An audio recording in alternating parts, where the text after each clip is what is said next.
আসসালামু আলাইকুম, সবাইকে শুভেচ্ছা জানাচ্ছি। মাসুম মাহবুব দেখছেন ওপেন দ্য ইউটিউব চ্যানেল এবং মাসুম মাহবুব ফেসবুক পেজ। বিশাল ব্রেকিং খবর, মার্কিন যুক্তরাষ্ট্রের সবচেয়ে গর্বের যুদ্ধবিমান F-35 আরেকটি ভূপাতিতের দাবি ইরানের। পাশাপাশি নেতা কাকুর বাড়িতে দেশে 10 ঘন্টায় 7 বার বড়সড় মিসাইল অ্যাটাক করল মুস্তফা কামিনীর বাহিনী। 3 নম্বর গুরুত্বপূর্ণ খবর, মার্কিন যুক্তরাষ্ট্রের সবচেয়ে বড় রণতরী আর্মফোর্স এবার লোহিত সাগর ছেড়ে পালালো গ্রিসের দিকে।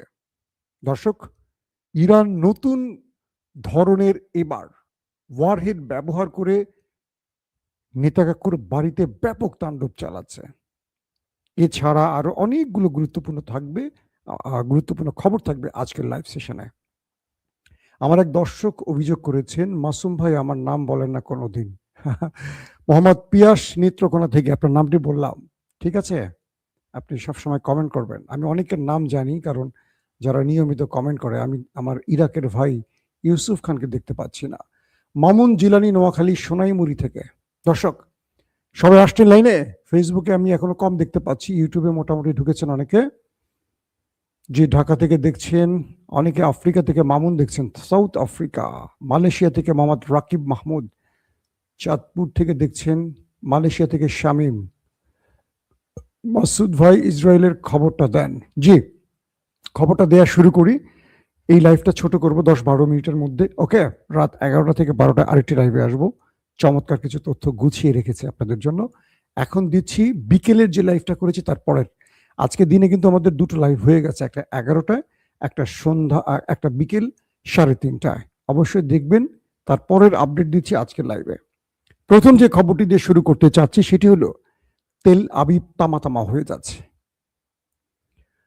নেতা কাকুর বিভিন্ন টার্গেটে তেহরান একের পর এক মিসাইল অ্যাটাক করছে।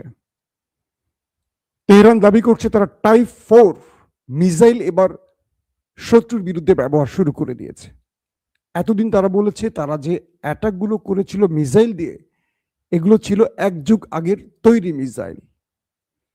মাঝে মাঝে তারা কিছু নতুন আদলে মেরেছে, বাট প্রতিরক্ষা ব্যবস্থাকে দুর্বল করার জন্য তারা সেই কাজটি করেছিল।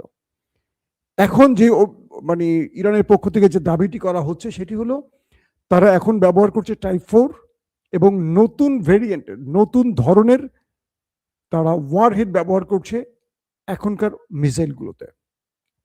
তাতে করে সেই দেশটির ভেতরে ক্ষতির পরিমাণ অনেক বাড়ছে। ওই দেশটির গণমাধ্যম বলছে ওদের মিসাইলগুলো এখন অ্যারো 2, অ্যারো 3, ডেভিড স্লিং, কি বলে, প্যাট্রিয়ট, থার্ড, আয়রন ডোম খুব একটা ইন্টারসেপ্ট করতে পারছে না। তাতে করে জনগণের ক্ষোভ বেড়ে যাচ্ছে। প্রত্যেকে বলছেন এখন নেতানিয়াহুকে পদত্যাগ করার জন্য, যে আপনি যে লড়াইটা শুরু করেছিলেন অনেক আগডুম বাগডুম বলে, এখন আপনি আমাদের পুরো দেশটাকে খান্ডার বানাচ্ছেন, ধোলাইখাল বানিয়ে ফেলছেন। এটার জন্য শেখ হাসিনা দায়ী। দুঃখিত, শেখ হাসিনা তো নাই না এখন বাংলাদেশে। ধোলাইখাল বানালে তো শেখ হাসিনা থাকার কথা ছিল। শেখ হাসিনাই দায়ী, তাই না? ধোলাইখালের মালিক তো আমাদের শেখ হাসিনা ছিল 15 বছর। তার জন্য অবশ্যই দোয়া করবেন, তিনি যেন সুস্থ থাকেন এবং বাংলাদেশে ফিরে আসেন এবং জেলখানায় চলে যান। দর্শক, তো এখন যে এই বিষয়টি তৈরি হচ্ছে, যে ইরান এই মুহূর্তে যে নতুন মিসাইলগুলো ব্যবহার করছে, এই মিসাইলগুলো ইন্টারসেপ্ট করতে পারছে না তাদের প্রতিরক্ষা ব্যবস্থা।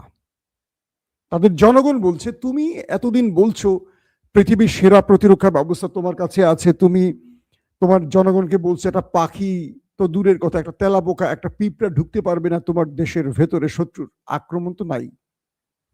এখন তোমার সেনাঘাঁটি কোথায়? মোসাদ হেডকোয়ার্টার কোথায়? সিনবাদ হেডকোয়ার্টার কোথায়? তোমার নিবত্তম কোথায়? F-35 এর মূল আস্তানা কোথায়? তোমার ডিমোনা কোথায়? সব ধ্বংস হচ্ছে কেন? নেতানিয়াহু অবাক, কারণ মার্কিন এবং ইসরায়েলি যে প্রতিরক্ষা ব্যবস্থা, এগুলো পৃথিবীর সেরা, নির্দ্বিধায় বলা যায়। তাহলে কি ইরানের মিসাইল তার চেয়েও সেরা? এই প্রশ্নটি উঠে আসছে এখন সবার মনের মধ্যে, কারণ ইরান সবকিছুকে ফাঁকি দিয়ে দেখেন একটা ইসরায়েলকে বাঁচাতে কতগুলো দেশ কাজ করছে। 1, সৌদি আরব। 2, আরব আমিরাত। 3, জর্দান। 4, ইসরায়েলের ভিতরে Arrow 2, Arrow 3, David Sling, Iron Dome, Patriot, third. আর এই আরব দেশগুলোতে বসে আছে সেই আরবের প্রতিরক্ষা শুধু নয়, আরবের মধ্যে বসে আছে মার্কিন প্রতিরক্ষা ব্যবস্থা, রাডার সিস্টেম। সবগুলোকে ফাঁকি দিয়ে ইরান শত্রুর কলিজায় আঘাত করছে। এখন নেতানিয়াহু হাসপাস শুরু করে দিয়েছেন, কি করবেন আসলে? নেতানিয়াহু তো খুব ভালো মানুষ, তিনি এখন বিশ্ব দরবারে বিচার দিচ্ছেন আমার সিভিলিয়ানদের ইরানে মারছে, আমার সিভিলিয়ান, আমার শিশু নারীদের টার্গেট করছে, তাদের উপর হামলা করছে, ইরানের বিরুদ্ধে অভিযোগ করছেন।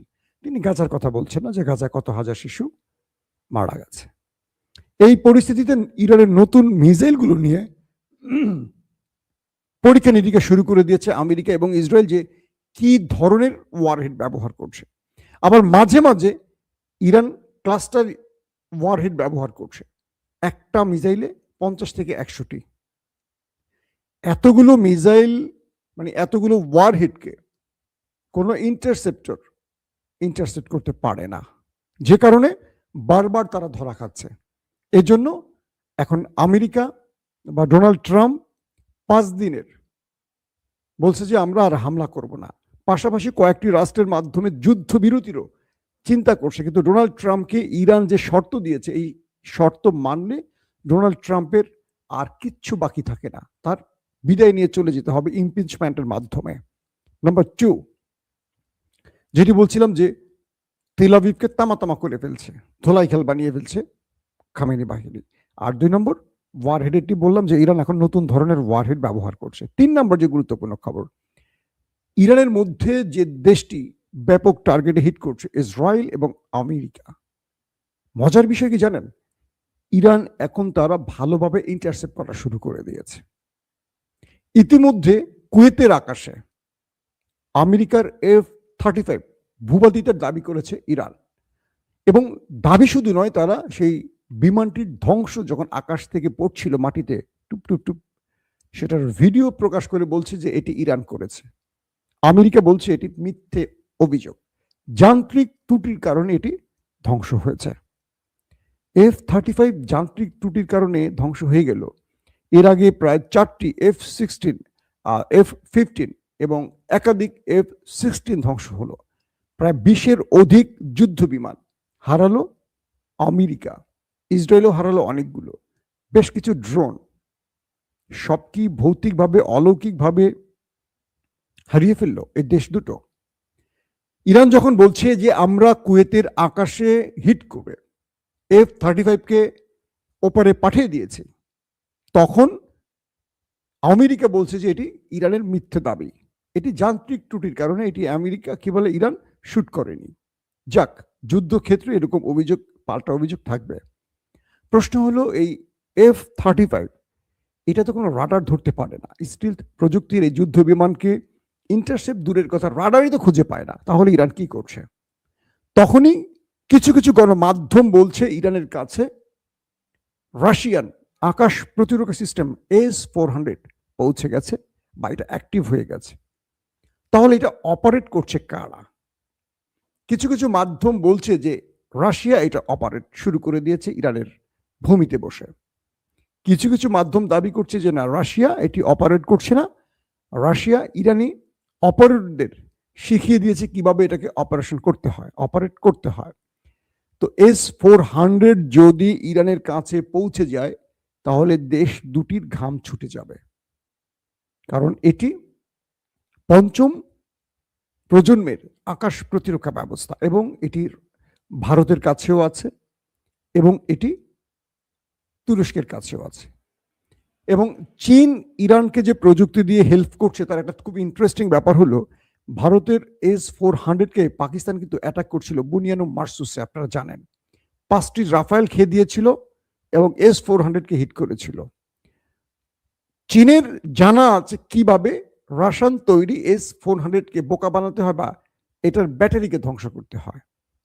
তো চীন যেহেতু জানে, তাই পাকিস্তানকে সেই ইলেকট্রনিক্স ওয়ারফেয়ারের মাধ্যমে বা বাটে কি বলে 17 থান্ডার, আর হলো আরেকটি কি ভেরিয়েন্ট ছিল তাদের, পাকিস্তান ব্যবহার করছিল J-10C, এই দুটো দিয়ে হিট করেছিল।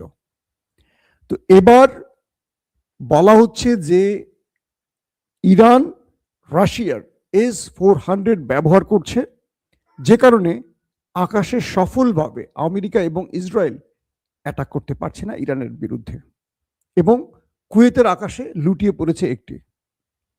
4 নম্বর ব্রেকিং খবর, প্রায় 10 ঘন্টার মধ্যে 7 দফা নেতা কাকুর বাড়িতে ইরান হিট করেছে।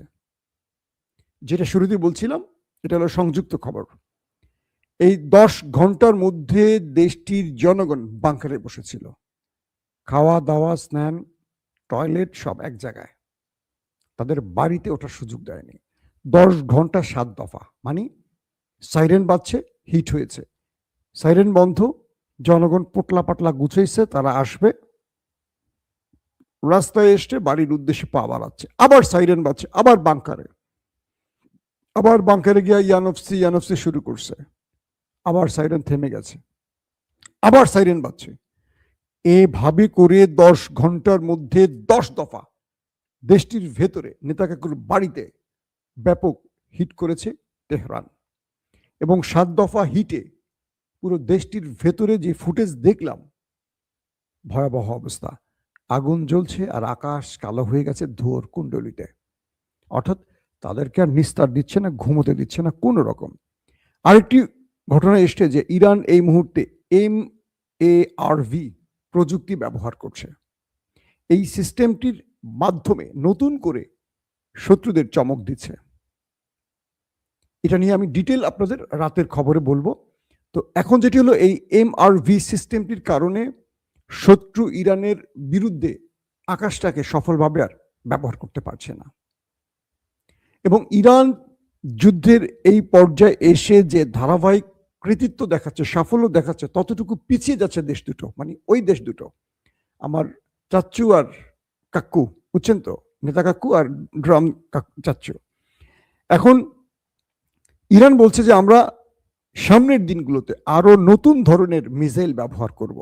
ইরান আজকে দাবি করেছে সরাসরি, এখন থেকে নতুন ভেরিয়েন্টের মিসাইল দেখবে আমাদের শত্রুরা, এবং যত দিন যাবে তাদের জন্য আমাদের আরো সারপ্রাইজ ওয়েট করছে। একটার পর একটা সারপ্রাইজ আমরা দিতে থাকবো। পাশাপাশি লোহিত সাগর থেকে পালিয়ে গেল ড্রাম চাচ্চুর জেরাল্ড আর ফোর্ড, সেই পৃথিবীর সবচেয়ে বড় রণতরীটি।